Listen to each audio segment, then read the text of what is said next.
Today's video is brought to you by Demiwigan, a modern yet classic style fairy tale about a dwarf boy who is outcast but adopted by a generous family and whose life takes rather interesting turns. It's, like most fairy tales, relatively short and contains a lot of great moral lessons about the value of generosity, the use of one's wits, and the value of perseverance through hard times, and the rewards that can come to those who follow these principles. It's actually a rather charming fairy tale. When I was approached with this, I wasn't sure what to expect, but frankly, the story was one of those that kind of took me by surprise. It was very enchanting. I found it very enjoyable despite being a relatively short read, and it's a great thing for, a young reader. It's got short chapters, it's got illustrations, and it even has a glossary in the back for some of the words that younger readers might not be familiar with. So, for example, Cooper. Most modern people probably aren't even aware of what a Cooper is, but it's a barrel maker. And so there's a glossary in the back to help out with that kind of stuff. So if you're looking for a great book for a young reader in your home, or a great Christmas gift for such a person, then I highly recommend Demiwigan. A link to the Amazon page for the story will be in the description below.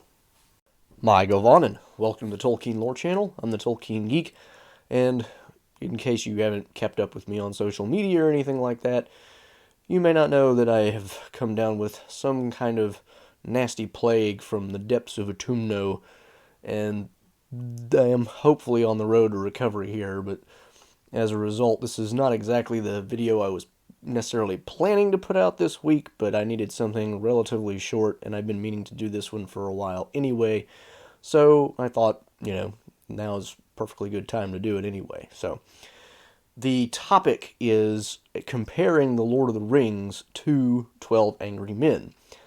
And I've compared Tolkien to different movies for different reasons in the past, and this may seem like one of the stranger choices because at first glance it doesn't seem like there's a whole lot to compare between a jury room drama in which literally the entire story pretty much plays out in the jury room and is all about a bunch of guys arguing over whether to put a guy to death or not. Or, on the other hand, The Lord of the Rings, which is an epic fantasy story. But as it turns out, there's actually quite a lot in common between the two. And this goes back to a video that I put out a while back now, which I think was the one where I talked about the moral landscape of The Lord of the Rings in terms of comparing the book and the movie. And I was in that video talking about the significant difference between how in the book the characters are always making fairly deliberate moral choices, and they have to make decisions that are not always easy. And in the movie, on the other hand, meaning Peter Jackson's movies, the decision-making tends to be a little more emotionally driven, at least seemingly, and a lot less involved. And on the one hand, you might argue that, well, it's a movie. You have to keep the pace up. You have to move along. You can't spend a lot of the time, just sitting there deliberating about moral choices. And yet, 12 Angry Men is literally a movie all about making moral choices, and the first moral choice made is Henry Fonda's character. I forget if he's labeled juror number 8 or juror number whatever, but none of the characters are actually named. They're all just juror number whatever, and that's who they are in the credits. That's not even how we get to know them. But the point here is they are literally just arguing over whether or not not so much whether to apply the death penalty, that's automatic, but the case that they're presiding over is one in which they have to determine the guilt of a person who, if found guilty, will be put to death. And Henry Fonda's character makes his first stand by saying, I'm just not quite ready to jump on that boat yet, whereas everybody else in the room is. And the reason this matches up so interestingly with The Lord of the Rings is not merely the connection between the moral reasoning. More specifically, it also has to do with something else I mentioned in a in another video, and I forget which one, but it's the idea that Frodo is a he's a very unique kind of hero, and the kind of hero he is the kind of person whose heroic actions are primarily given to us in the form of, exercising wisdom and using it in specific cases to make decisions. And a lot of that wisdom stems from something Gandalf tells him very early on about Gollum. And of course, we all know the famous line, do not be too eager to deal out death in judgment. And one could say that is precisely Henry Fonda's role in the 12 Angry Men movie, is to be the check on everybody else, and everybody else is too eager to deal out death in judgment.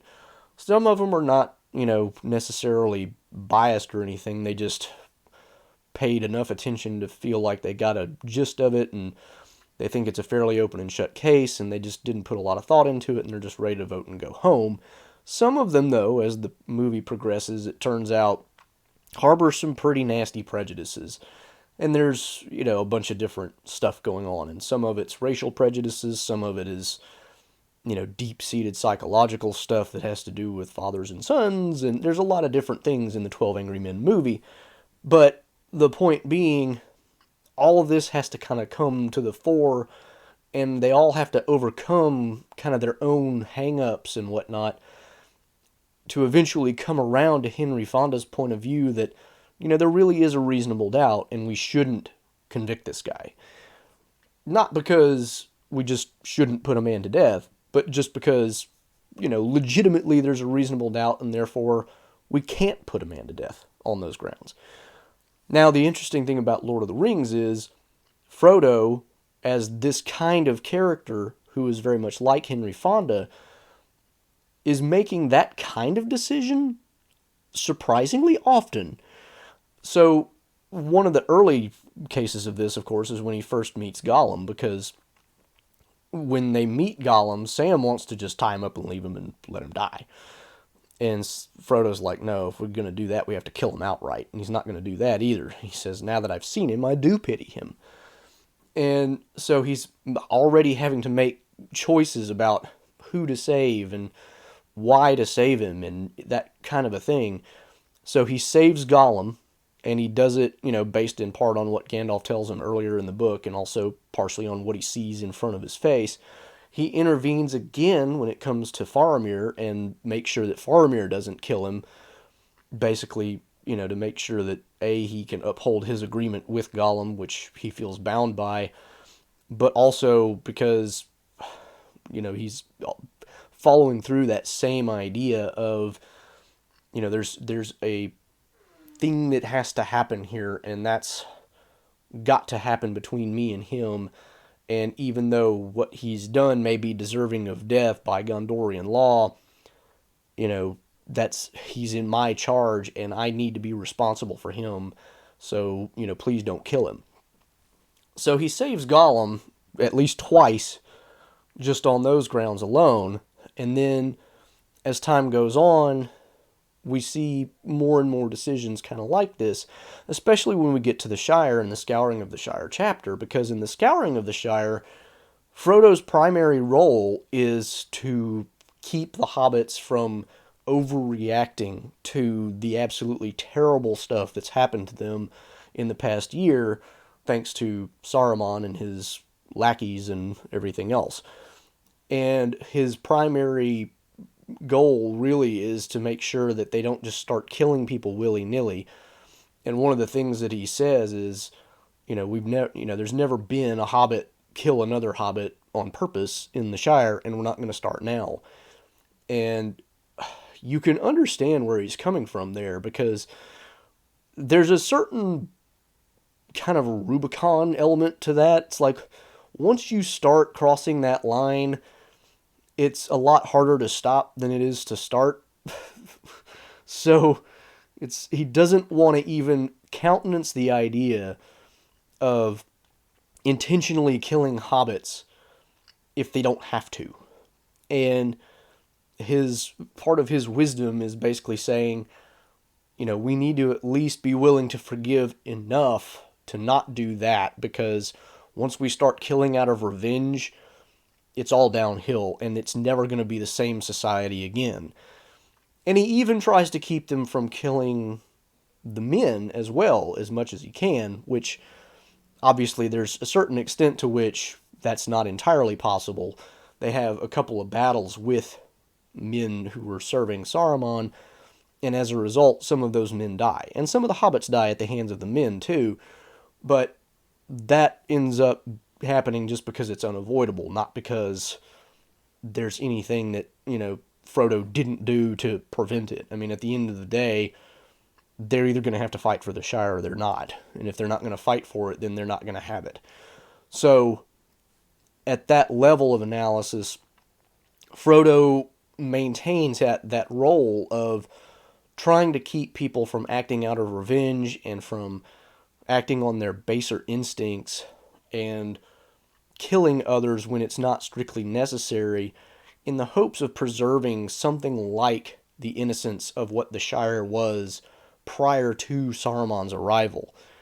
And, of course, there's a sense in which it'll never be exactly the same, but he does at least manage to achieve his primary end, which is they don't intentionally kill any other hobbits. And, it probably helps that Lotho Pimple was already dead because Wormtongue killed him. But the main point here is Frodo is in that role that Henry Fonda is in 12 Angry Men, of being the person who is holding everybody back. And he keeps doing it over and over and over and over again. He has to hold back Sam, he has to hold back Faramir, he has to hold back the Shire hobbits. He is constantly kind of in that role of, don't overreact and don't act out of vengeance or spite or any of these other things. And that goes back to that original lesson from Gandalf, which was, don't be too eager to deal out death and judgment. Notice that Gandalf does not say you can never kill anybody in judgment. That's not what he says. He says, do not be too eager to deal out death and judgment. Because being eager to deal out death and judgment, that can be a sign that maybe you're a little bit warped in your own mind. And if you're going to be eager to put others to death because of what you feel is their just deserts, you should have a little more caution about that. Not be eager to step out there and really put that level of sanction on somebody when you can't know everything. And that's, kind of the whole purpose of the jury system, and the whole idea behind the 12 Angry Men is you have to find somebody guilty beyond a reasonable doubt, because it's better to let a guilty man go free than to put an innocent man to death. And we don't want to put an innocent man to death if we can help it, and so we put the highest possible burden on making sure that burden is met. And the 12 Angry Men is a great way of actually, kind of exemplifying that process, because it does show you how we as people can jump to conclusions or just kind of be swept along by an argument and not really critically think about something and just go along with it and pull the lever, whatever that lever may be, and as a result do something that probably we shouldn't do. And Frodo and Henry Fonda's character from the 12 Angry Men movie, their role is to be that still small voice saying, hang on a minute, don't rush to this. This is not something you can do lightly. And over the course of the 12 Angry Men, Henry Fonda's character brings all these other people around saying, he gets them all thinking. And the more they get to thinking, the more they realize, you're right. There really is some reasonable doubt here, and therefore we cannot vote to convict. And Frodo is kind of the same thing. He's in that position of constantly holding other people back from taking actions that would be fairly rash. And in most cases, if they took the actions that Frodo was trying to prevent, something rather significant would change in the story. If he had let Sam kill Gollum, either by just tying him up and leaving him, or stabbing him, or whatever, they would have never made it into Mordor. There's just no way. If he had let Faramir kill him, same deal. If he had let the Shire hobbits, even think about, killing Lotho Pimple, that would have been somewhat of a corrupting thought in their minds and would have made it a little more likely that in the future something else bad like that might happen again. And even Saruman himself, Frodo says, here he's of an order that we shouldn't even really deal with. Like, he's beyond us. We know what he's done is absolutely terrible, but he's not our problem. He can't hurt us anymore. We just let him go. And, at that point, it's not so much about protecting the integrity and the innocence of the hobbits. It's really more about, this is for a higher court than we're even able to hold. So it's kind of a different thing altogether. But it's still in that same vein of, we're not going to overstep what we're really authorized to do in the here and now by whatever, authority they may have. Now, would they have the authority to put just a regular hobbit to death if that was necessary? Yes. But according to Frodo, nobody's ever killed another hobbit intentionally in the Shire before, so apparently that's never been necessary. And Saruman gets off because Saruman is kind of a weird special case. So, different thing altogether there. But that is why I think it's useful to compare 12 Angry Men and The Lord of the Rings, because it shows how, even in relatively recent times, 12 Angry Men was 1957, but you go back and watch it, it is still engaging cinema. Like, if you haven't seen it, really, go back and watch it. It was remade in the 1990s, I think, and I haven't seen that version, so I can't speak to it. But the original is just an absolute classic, and it's worth a watch, for sure. So if you get a chance, definitely go watch it, and you'll be amazed at how a movie that's basically all in one room with 12 people just talking and arguing about details and moral decisions and things like that can hold your interest. So there's no reason that The Lord of the Rings has to be any different. Now, are you going to be able to cover absolutely everything in The Lord of the Rings? No. Unless you do a legitimate TV series out of it where you have as much time as you absolutely need to cover everything, there's no way to cover every single bit and make all the moral decision making play out the way it does in the book. But it's definitely not necessary to cut it all down to emotional stakes and things like that. So that's my thoughts on comparing 12 Angry Men and The Lord of the Rings. Hope you enjoyed it.